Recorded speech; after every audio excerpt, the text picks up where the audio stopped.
عبر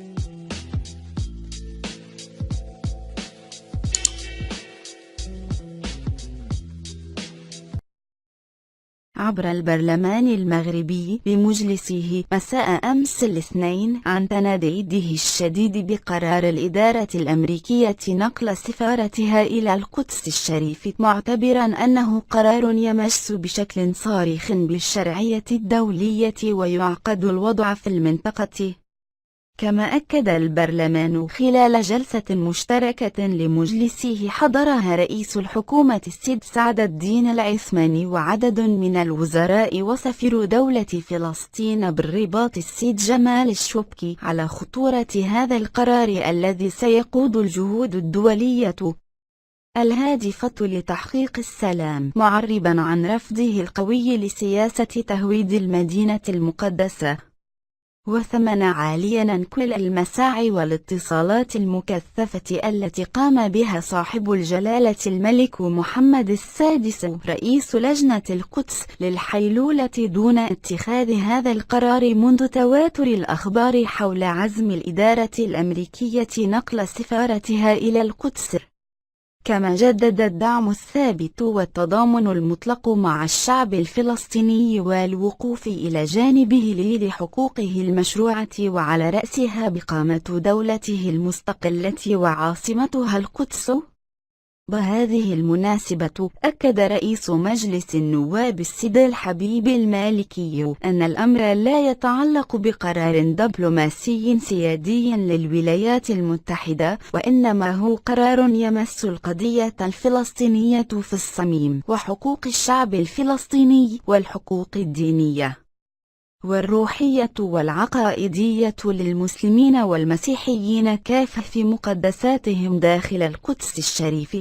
وسجل السيد المالكي أن هذا القرار يأتي في الذكرى المئوية لقرار وعد بالوفور سيء الذكر، وبعد مرور حوالي أسبوع فقط على اليوم العالمي للتضامن مع الشعب الفلسطيني، مما يبعث على الاعتقاد بأنه قرار يستخف حقنا بمنظمة الأمم المتحدة ويضرب عرض الحائط بميثاقها وقراراتها وكذا بالقانون الدولي والشرعية الدولية على السواء، معبرا أنه قرار فاقد للشرعية وللمصداقية، فضلا عن كونه يطلق أيدي المسؤولين الإسرائيليين لممارسة شريعة الغابر. وأضاف أنه قرار يأتي لدفن كل أمل في السلام في منطقة الشرق الأوسط، ويجعل الولايات المتحدة غير مؤهلة لتكون راعية للسلام، مما يجعلها خصما لا حكما في سيرورة المفاوضات الفلسطينية الإسرائيلية التي كانت قد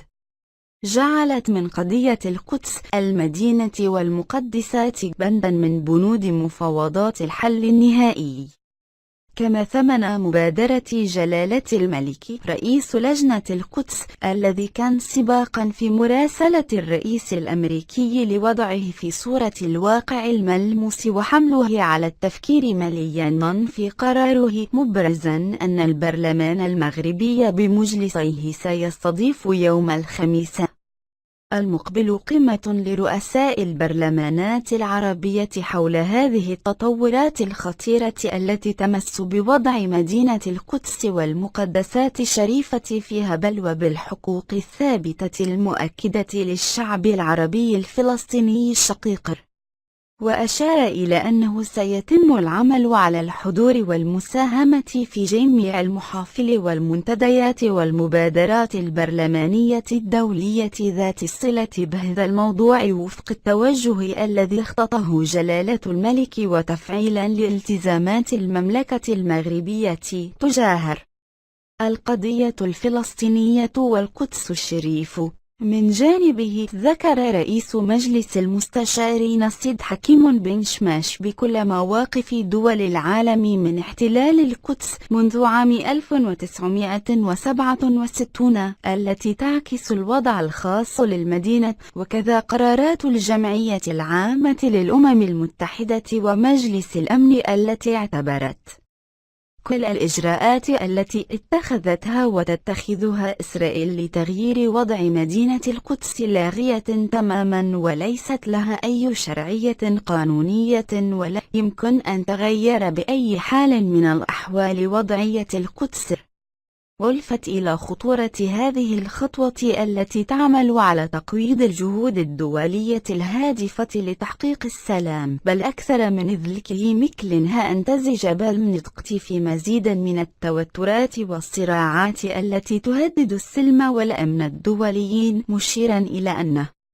هذا القرار يعد تحديا سافرا للضمير الإنساني العالمي. وذكر بالرسالة التي بعث بها جلالة الملك إلى الأمين العام للأمم المتحدة أنطونيو غوتيريس، والتي أكد فيها جلالته على أن المساس بالوضع القانوني والتاريخي المتعارف عليه للقدس ينطوي على خطر الزج بالقضية في متاهات الصراعات الدينية والعقائدية، والمس بالجهود الدولية الهادفة لخلق أجواء ملائمة لاستئناف مفاوضات السلام، كما قد يفضي إلى مزيد من التوتر والاحتقان وتقويض كل فرص السلام، ناهيك عما قد يسببه من تنامي ظاهرة العنف والتطرف. وبعد أن عبر عن مساندة ودعم كل الخطوات التي أقدمت عليها الحكومة بتعليمات ملكية سامية، أشاد عاليا بالشعب المغربي الذي عبر مرة أخرى من خلال المسيرة الوطنية الحاشدة التي نظمها أمس الأحد للاحتجاج والرفض الجماعي لقرار الإدارة الأمريكية والتضامن مع الشعب الفلسطيني ومع قضيته العادلة والمشروعة. وأكد سيد بن شماش على الموقف الراسخ والثابت على مر التاريخ وفي كل المحطات من القضية الفلسطينية التي تعتبر قضية كل المغاربة ملكا وشعبا، مشددا على عدم ادخار أي جهد للدفاع عن هذه القضية الحيوية والمصيرية، وضمنها موضوع القدس الشريف، مع رفض بشكل مطلق أي مساس بوضعيتها. من جهتها شددت الفرق والمجموعات البرلمانية بمجلس البرلمان على أن القدس كانت وستبقى دوما عاصمة لدولة فلسطين، مؤكدين على أن القضية الفلسطينية تمثل بالنسبة للمغاربة قضية وطنية لا تقبل سوى الحل العادل والمنصف دون أي انحياز سلبي. كما دعت إلى تسمية إحدى القاعات بمجلس النواب باسم القدس تخليدا للقضية الفلسطينية، وكذا تفعل مجموعة العمل لنصرة هذه القضية، مشيدين بإنجازات وكالة بيت مال القدس الشريف. وناشدت المنتظم الدولي وفي مقدمته الدول الدائمة العضوية في مجلس الأمن بأن تتحمل مسؤوليتها كاملة للحفاظ على الوضع القانوني والسياسي للقدس، وتفادي كل ما من شأنه الزيادة في إثارة الصراعات والمساس بالاستقرار الهش في المنطقة، وإضعاف كل الأمل في مفاوضات جدية لتحقيق رؤية المجتمع الدولي حول حل الدولتين.